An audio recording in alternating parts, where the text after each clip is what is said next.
Greetings.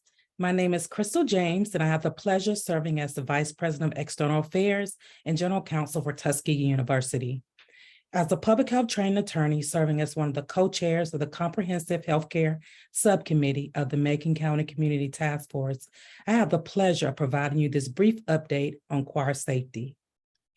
As we enter the season of gospel explosions and pastors' anniversaries, please keep in mind that lifting our voices in praise can have some unintended consequences. Due to the diligent research efforts of Mr. Guy Trammell, I have a brief video and demonstration that provides some details on how the choir may be a source of a super spreader event for COVID-19 and other respiratory illnesses that continue to circulate in our communities. Let's take a look.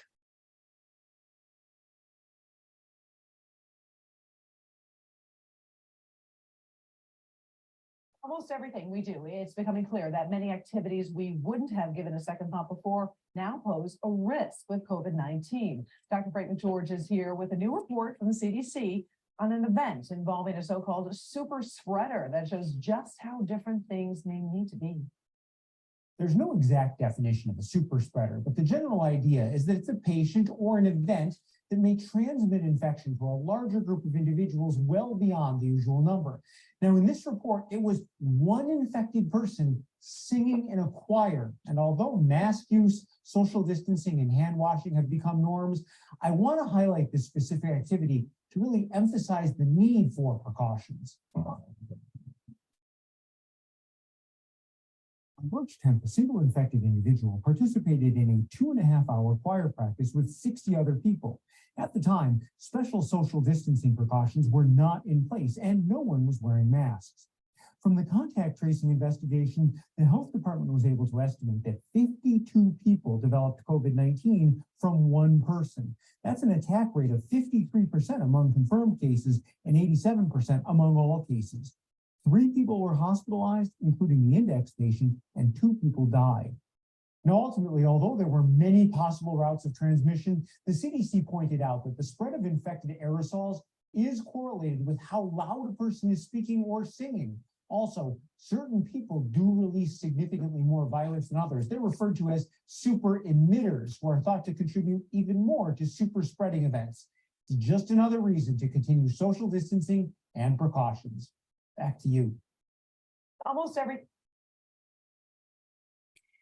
Now, when he indicated that the attack rate was 50-some% for confirmed cases and 87% for actual cases, the confirmed cases are those who actually had a PCR confirmed test result, and the others had a either an antigen test or other tests that correlated to them having the illness. Now, I want to show you where he talked about where you can have these droplets or that are spread and how they may be impact. The following silent video demonstrates just how droplets carrying virus can spread while singing if no protective equipment is used. Again, this video is silent, so don't worry about if you can't hear anything.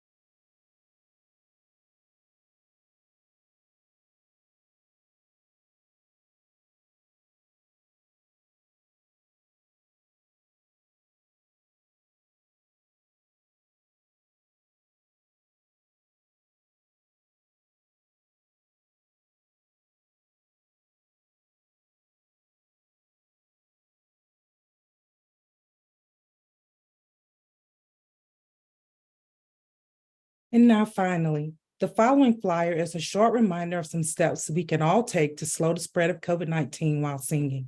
A copy of this video and the flyer is available for you to download from the maconcares.org website. Thank you so much for your attention to this public service announcement, and let's stay safe together.